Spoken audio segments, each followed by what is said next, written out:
Claro, muy bien. Ok. Congresista Chávez, vamos al tema ahora de la Asamblea Constituyente, por favor. ¿Cuáles son los caminos que desde Perú Libre ustedes sienten que pueden seguir para llegar a esto que ha sido una propuesta durante la campaña, una Asamblea Constituyente para una nueva Constitución? Bueno, te agradezco el espacio. Vamos a ir a un poquito de dogmática constitucional, aprovechando que está Carlos, para poder hablar el mismo idioma. En efecto, sabemos perfectamente que hay dos tipos de poderes: el poder constituido o poderes constituidos y el poder constituyente. El poder constituyente es una suerte de universo, ¿no? Es el origen de las cosas. Y los poderes constituidos serían pues una suerte de galaxia, ¿no? Las instituciones. Va por aquí, digamos, el Ministerio Público, el Congreso de la República, todo aquello, Cristian, que se origina del poder constituyente. El poder constituyente da origen a los poderes constituidos. Vamos a este tema estrictamente dogmático, porque Emanuel Silles, que es una persona doctrinario, ¿no?, dentro del derecho, nos habla de esos temas fundamentales para poder hablar de una constitución. Una constitución, como nosotros lo estamos planteando, es una que nazca del poder constituyente, ¿no? El poder constituyente va a dar como resultado una asamblea constituyente y la asamblea constituyente va a dar una nueva constitución. Y en esa nueva constitución se van a originar los demás poderes constituidos. Congreso, el Ejecutivo, el Poder Judicial, el Ministerio Público, todo lo que tú conoces como Estado, ¿sí? Nos parece un camino totalmente democrático, se viene aplicando desde el parlamentarismo europeo. En el caso del Perú, nosotros tenemos 3 fuentes constitucionales, y son básicamente la Constitución española de Cádiz de 1812, la Constitución francesa de 1791, la Constitución de Estados Unidos de 1776, y ahí tenemos algunos antecedentes históricos de la Constitución. En el caso del Perú hemos tenido 12 constituciones. Ninguna constitución ha brotado, en este caso estrictamente como una asamblea constituyente, de un pedido popular, que es lo que nosotros queremos hacer. Pero creemos de que para que se dé una asamblea constituyente que va a brotar del poder constituyente, tiene que haber un momento y un procedimiento constituyente. Okay. La pregunta que yo entiendo que me van a realizar es: ¿hay todavía un momento constituyente? Y mi respuesta es que todavía se está gestando el momento constituyente. ¿Cómo se gesta un momento constituyente? Cuando la población interiorice las razones de por qué es importante una nueva constitución. Y aquí yo me permito algo muy importante. Por ejemplo, Carlos, que integraba cuando se dio el golpe de Estado, y él era parte del Senado, subdirector legislativo del Senado, si no me equivoco, Carlos, me corriges. Formaste parte, por ejemplo, del Foro Democrático, junto con Lourdes Flores Nano, junto con Alberto Borea, y haciéndole frente a una constitución que Alberto Borea denominaba una carta, un documento simplemente. Entonces, finalmente se cayó porque hubo un problema ahí de firmas, tengo entendido, hechos que pasó hace muchísimos años, pero consideramos que una constitución tiene que ser legítima, y volvemos al tema de legítimo, ¿no? El tema legítimo es fundamental. No debemos dejar que el tema de la constitución solamente se resuelva en el monopolio del Congreso, sino que una constitución nazca de una manera democrática a través de una asamblea constituyente, que no solamente tenga como actores políticos a los partidos políticos, sino también a comunidades campesinas y nativas, a organizaciones y a personas no partidarizadas, que son la mayoría. Yo creo, Cristian, que tú no perteneces a ningún partido político ni movimiento regional. Correcto, pero solamente una pregunta. Entonces, bajo esa premisa, para darle paso a Carlos Mejía, ¿fue legítima la Constitución del 93? Porque si me hablas de consenso, uno diría que hubo un Congreso Constituyente y finalmente hubo un referéndum que también aprobó esa nueva Constitución. Nace de un golpe de Estado. Pero me has hablado entonces, pero a ver, entonces no necesariamente la legitimidad finalmente es lo único que te da una Constitución que tú vayas a respetar, sino que nace de un golpe de Estado. Ese es el punto para la Constitución del 93. Y gracias que lo preguntes, Cristian, porque me permite poder hacer esta suerte de conversación un poco más académica con la ciudadanía. Hay una diferencia entre legalidad y legitimidad. Sí, claro. La legalidad es lo que puede estar en la norma. Correcto. ¿No? Y la legitimidad es el respaldo que tenga de la población. Nosotros tuvimos una dictadura después del autogolpe del 92. En ese contexto se da la Constitución. ¿Me preguntas tú si es legítima? No, pues. No, pues no fue legítima. Nace de un autogolpe de Estado, se cerró todo, ninguno puede hablar. Cristian, te hubieran cerrado la boca. Ni legítima ni legal. Es que usted me ha dado el ejemplo de consenso. El consenso es igual a legitimidad, pero ahora me dice que no porque fue producto de un golpe de Estado. Cristian, quiero que me entiendas la figura. Hay dos tipos de poderes, Cristian. El poder constituyente y el poder constituido. Sí. El poder constituyente es el origen del Estado, el origen de una constitución, el origen de las cosas. Y los poderes constituidos nacen del poder constituyente. Ministerio Público, Congreso de la República, Tribunal Constitucional, todo nace del poder constituyente. Lo que nosotros planteamos, Cristian, es una medida totalmente democrática, una asamblea constituyente. Se ha hecho ahora en Chile, se han incorporado el 4 de julio. ¿Cómo? Se hizo también en el año 91 en Colombia, claro. Se hizo en Bolivia en el 2006, claro. Ok, pero ¿cómo? ¿Cómo se logra ese consenso para el momento constituyente si usted me dice que no necesariamente tiene que pasar por el Congreso de la República? ¿Cómo se logra el momento constituyente? Reitero, antes de que exista el poder constituyente tiene que haber un momento y un procedimiento constituyente. Correcto. El momento constituyente se está gestando en el Perú. ¿Cómo se gesta en el Perú? A través del debate político. ¿Solamente en organizaciones políticas? No. Pueden haber un referéndum, a través de una recolección de firmas, puede haber. Hay muchos caminos para hacer. La recolección de firmas, ese era el punto. Entonces, desde su punto de vista, la recolección de firmas. Carlos Mesías, por favor. Pero me hubieras preguntado. Correcto. A ver, es uno de los caminos. En primer lugar, todas las constituciones son el resultado de un golpe de Estado, por lo menos en el Perú. Y son las asambleas constituyentes siempre son la salida, el retorno a la democracia. Ha sido así la Constitución del 79, que permitió salir del Velascato para ingresar al gobierno institucional de Belaúnde García. Fue también la Constitución del 33 para salir de la dictadura de Leguía. Siempre las constituciones son el resultado de asambleas constituyentes para salir de dictaduras. El problema es que en este momento, si nuestra invitada o mi coinvitada quiere ser coherente con su pensamiento, cuando dice que se debe respetar la institucionalidad, entonces tiene que partir de un punto de vista que la Asamblea Constituyente es una ruptura de la legalidad y es una ruptura de la institucionalidad. Entonces ahí veo una contradicción en sus propios términos. ¿Por qué? Porque la Asamblea Constituyente significa, como ella misma lo ha dicho, el retorno a una situación absolutamente ajurídica, revolucionaria y política, mientras que las reformas totales o parciales de la Constitución significan que los poderes constituidos a los que ella ha hecho referencia, en este caso el Congreso de la República, o quienes tienen iniciativa de reforma de la Constitución, se mantienen en los marcos del respeto de la legalidad constitucional. Y en los marcos del respeto de esta legalidad constitucional no existe la Asamblea Constituyente. Lo que existe es la reforma total o parcial de la Constitución por la vía del referéndum, pero no la Asamblea Constituyente. Porque la Asamblea Constituyente no está contemplada ni en el artículo 32, ni en el artículo 200 de la Constitución, ni en los artículos 16, 17 y 18 de la Ley de Participación Ciudadana, la Ley 26.300. Entonces, cuando se quiere ir a una Asamblea Constituyente, es romper con la legalidad. Y es romper con la institucionalidad a la que ella, nuestra invitada, ha señalado como un valor sustancial de la democracia. Entonces, si tú haces una reforma de la Constitución, o si tú haces incluso una reforma total de la Constitución, pero aún cuando sigues el camino que está establecido en el artículo 206 de la Constitución, entonces respetas la legalidad constitucional. Pero si vas a una Asamblea Constituyente, ese es un hecho revolucionario. Es un hecho, no lo voy a decir que es un golpe de Estado, no. Voy a decir que es un hecho revolucionario, es un hecho ajurídico, estrictamente político, pero que significa volver a la fuente digamos, originario del derecho, pero donde no sabemos qué va a salir.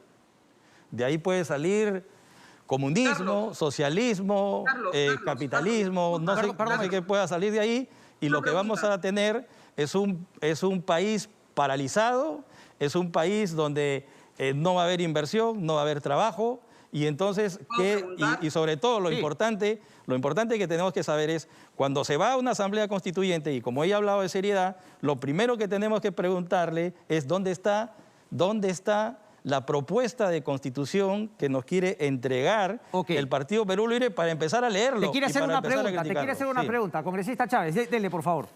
Estimado Carlos, ¿cuál es el elemento titular del Poder Constituyente? No, el elemento titular del poder constituyente puede ser el Führer, puede ser Stalin. No. Un ratito. Un ratito. vayamos a la Betsy, parte Betsy, dogmática Betsy, constitucional. Betsy. Usted sabe perfectamente que el elemento titular es el pueblo. Carlos. Betsy, pero no me puedes interrumpir el programa, por favor. Yo te he dejado el tiempo a ti hablar y ahora tengo que dejarle el tiempo a hablar al señor Mesías. Por favor, No. adelante, señor. El poder constituyente, Betsy, por favor. el poder constituyente, como es un hecho revolucionario jurídico, el poder constituyente puede ser del pueblo, eso es lo que ella quiere que yo diga. Pero si nos saltamos la legalidad constitucional, el poder constituyente puede ser del maestro, el poder constituyente puede ser del Führer, de Stalin, como también existía antes de la Revolución Francesa y de la aparición de los movimientos constitucionales, existía el poder monárquico, que era preconstituyente. E incluso después del Tratado de Viena de 1815, cuando hubo un empate entre las fuerzas democráticas que representó la Ilustración y la Revolución Francesa, y volvió otra vez la contrarreforma en Europa, se creó el poder neutro del monarca, como una suerte de poder constituyente que existía antes del poder constituyente del pueblo. Entonces, el poder constituyente puede ser del pueblo, que se manifiesta a través de una asamblea, o puede ser también el poder constituyente Manipulado del de una maestro. persona a través y finalmente diciendo que es el pueblo. Betsy Chávez, por favor. Ya, a ver, es totalmente falso, así totalmente falso, y quiero ser enfática en esto, que me diga que el poder constituyente es del Führer o es del maestro. Dentro de la dogmática constitucional, Carlos, y tú lo sabes, el titular del poder constituyente es el pueblo. Yo puedo entender que tengas un sesgo, yo lo puedo entender. Cuando presidía la comisión Rosa Bartra y fuiste a la comisión de Rosa Bartra, indicaste que al pueblo se le gobierna, no se le hace caso. Reitero, necesitamos hacerle caso a la ciudadanía. Yo no sé qué pasó con Carlos, culminado el autogolpe, y Carlos que pertenecía al Foro Democrático, con el Carlos que veo ahora. No sé qué pasó, pero sí tenemos que empezar, la clase política, los actores políticos, a recurrir a las organizaciones de base. Eso es importante, es vital para la democracia. Una constitución que ha nacido de un hecho totalmente ilegítimo, que ha nacido de un autogolpe, que es producto de la dictadura, no me puedes decir que, bueno, así están las cosas y ya. Bajo esa prerrogativa, pues qué bien, pues que en Medio Oriente sigan apedreando a las mujeres, sigan lapidándolas. ¿Por qué? Porque la ley lo dice. No se trata solamente de lo que la ley diga, sino también de tener legitimidad. Y eso es lo que indicaba hace un momento. Yo no me estoy contradiciendo. Somos respetuosos de la institucionalidad. Se tiene que garantizar la gobernabilidad. Pero por favor, tiene que haber legitimidad, es importante. No estamos diciendo que nosotros, que Perú Libre va a presentar un anteproyecto de la Constitución, no lo estamos diciendo, no lo pensamos hacer tampoco. Ese es un trabajo que le va a corresponder a la Asamblea Constituyente, que no es la misma que el Congreso de la República. El Congreso de la República tiene sus funciones claras, específicas, y la Asamblea Constituyente tendrá como única función dotarnos de una nueva Constitución a través de un consenso democrático. Yo creo firmemente en que en el debate en la Comisión de Constitución, en la época que a nosotros nos corresponde intervenir, sí debería darse el debate, sí debería de plantearse. Y reitero, los puntos que nosotros queremos abordar es que exista la participación de comunidades campesinas y nativas en una constituyente, por ejemplo. Así como ha venido pasando en Chile. Carlos. Que exista, y termino con esto, que exista también la participación de aquellas personas no partidarizadas, porque la mayoría en el Perú no pertenecen a un partido político. Bueno, debería. Yo no veo nada pero bueno, está dando el ejemplo un poco de Chile también, ¿no? Sí. Porque ha sido el paralelo. Y también respecto a lo que tú decías, claro, en Chile tampoco se hablaba de una constituyente en la Constitución, pero hubo un acuerdo en el Congreso de la República, si se quiere, empujado por las movilizaciones, que finalmente hizo que el Congreso en Chile vaya hacia esa Asamblea Constituyente que, dicho sea de paso, hoy está chambeando. Entonces, lo que ha dicho más eso, Carlos. Claro, lo que pasa es que yo me mantengo en la legalidad, que es al mismo tiempo la legitimidad. Si usted revisa la Constitución, no va a encontrar en ninguna parte la expresión Asamblea Constituyente. Entonces, la pregunta que tenemos que hacernos es, si somos respetuosos de la legalidad constitucional, si somos respetuosos de la democracia y si somos respetuosos de, digamos, los poderes constituidos, ¿cómo vamos a dar el salto a una Asamblea Constituyente? ¿Cómo vamos a llegar a una Asamblea Constituyente? ¿Cómo vamos a llegar? Si no está en ninguna parte dicho. Entonces, lo que se está buscando, ¿no es cierto?, es empujar efectivamente... Pero a perdón, unas- Carlos, si el Congreso lo cambiase y hablase de una asamblea constituyente, ¿también sería ilegal desde tu punto de Bueno, vista? es que ahí viene el tema, ahí viene otra vez el problema, que claro, el Congreso constituido, o sea, el Congreso actual o el que viene, podía reformar la Constitución y establecer formalmente, en el artículo 206, una manera de convocar a Asamblea Constituyente. Pero para eso usted necesita 87 votos en 2 legislaturas y no las va a encontrar. Pero ese es el consenso y la legitimidad de la cual habla Betsy. Ese sería un camino, Claro. pero también hablas el Ese camino es de un la camino, firma. lógico. Y lo he mencionado en tu programa antes, Cristian, además. Sí. Que uno de los caminos es justamente hacer una reforma del artículo 206 de la Constitución. Claro. Ahora, aquí dice Carlos que no lo vamos a lograr, pero déjenos entrar al menos y déjenos buscar los consensos. Reitero, nosotros no somos un partido cerrado ni sectario. Hemos ido conversando con organizaciones de centro y me va a dar mucho gusto conversar en su momento con Fuerza Popular, con Renovación Popular. Ok, Betsy, porque pero... es parte del Parlamento. ¿Es un camino? Sí. ¿Que es el único camino? No. Ya, pues a ese otro camino quería ir, porque cuando me hablas de En el un otro 10%... camino, claro, Betsy, en el otro camino que es la recolección de firmas, Sí. otro camino que es la recolección, que no va a partir directamente de nosotros, que si no sean las organizaciones de base que empiecen con este trabajo, no lo ve el Congreso de la República, lo ve el Jurado Nacional de Elecciones, no lo vemos nosotros. Ya, pero Si me ahí, permite. ¿ahí te parece que hay también la legitimidad y el consenso del cual hablabas? Si es que solamente Por eso te consigues digo, el 10%. desde el punto, Cristian, nosotros desde el Parlamento vamos a generar el debate para la modificación del artículo 206 de la Constitución. Ok. Que no solamente son 87 votos en 2 legislaturas, sino que pueden ser 66 votos. 6 y un referéndum, sí. Claro, o sea, Sí, esa es pero la figura la otra que vía. el año 2018. Y es una vía totalmente estipulada en el marco constitucional. Sí, pero la otra vía, la de la El firma. otro camino no lo estamos generando nosotros. No ha salido de la bancada. No lo estamos generando Pero si está Bermejo es el que está empujando eso. No. Ese tema se ha conversado con el compañero Guillermo y hasta donde yo tengo conocimiento, que he conversado con él en las reuniones de bancada, hoy hemos tenido también una reunión de bancada, ese tema ha quedado ahí. Ok. Reitero, la posición aquí sí que yo tengo es que son las organizaciones sociales las que en ellas deben hacer gestar el momento constituyente. Pero claro, de esas que son- van a tener mi respaldo, el respaldo de los colegas de izquierda y Cuando de se centro. habla... Pero ese es un poco Habrá que lo que decía Carlos Mesía, ¿no? Que en nombre del pueblo están detrás justamente alguien empujando. Pero bueno, tengo que terminar, Fíjate, Carlos, para terminar. Cuando se habla de la iniciativa de referéndum, el referéndum es para aprobar o reformar leyes, incluidas las constitucionales. Entonces, cuando ella habla de ir a un proceso de iniciativa por la vía del referéndum, en primer lugar se necesitan 2.500.000 votos. Bueno, que las pueden conseguir, firmas, perdón. Pero a esos 2.500.000 firmas hay que incorporarle un texto constitucional. O sea, una constitución completa, porque el referéndum es para aprobar un texto. Ok. Entonces, no es tan así como decir que vamos a ir a un referéndum. O sea, el referéndum no es para que el pueblo diga si quiere asamblea o no. Es para que el pueblo se pronuncie sobre una norma que él tiene que aprobar. Porque si vamos a ir a una consulta para decir si el pueblo quiere asamblea, eso no es referéndum, es plebiscito. Y el plebiscito no está contemplado en la Constitución ni en la Ley de Participación Ciudadana. Betsy, para terminar, 30 segundos, por favor, dale. Muy sencillo. Me dirijo básicamente a la ciudadanía, ¿no? Yo aprovecho siempre estos espacios para dedicarme a involucrarme con ellos. El poder máximo no lo tiene ni Carlos, ni Cristian, ni yo. El poder máximo lo tiene la ciudadanía. La legitimación corresponde a ustedes.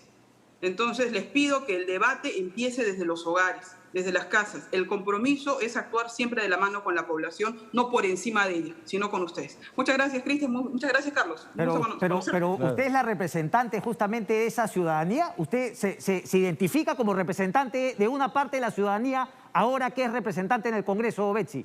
Eso es lo que quiero entender. Claro, yo soy congresista de la República. Correcto, Solo entonces la región de es en una democracia representativa, usted representa. Entonces, no siempre se va por encima de la ciudadanía, o a usted también... No se va por encima. Correcto. El congresista tiene un trabajo y puede tener un voto totalmente de carácter discrecional, pero tenemos que trabajar con la ciudadanía. Si actualmente el Congreso tiene de 12 a 14% de aprobación, es porque no trabaja de la mano con la ciudadanía. el trabajo que tenemos por delante para limpiar nuestra clase política, para purgarla, y bueno, sí, me involucro dentro de esto, porque también estoy dentro de la clase política, es empezar a trabajar con Eso está bueno, eso está bueno. solamente llegar a un cargo popular para decir bien gracias y cobrar el sueldo. Vamos a ver cómo va a ser legitimidad entonces en el próximo Congreso. Betsy, para debatir como te gusta, ya te vi, hay que estar aquí para poder, porque si no desde el Zoom se me hace complicado justamente dar las pausas. Te agradezco mucho y te espero aquí en el estudio.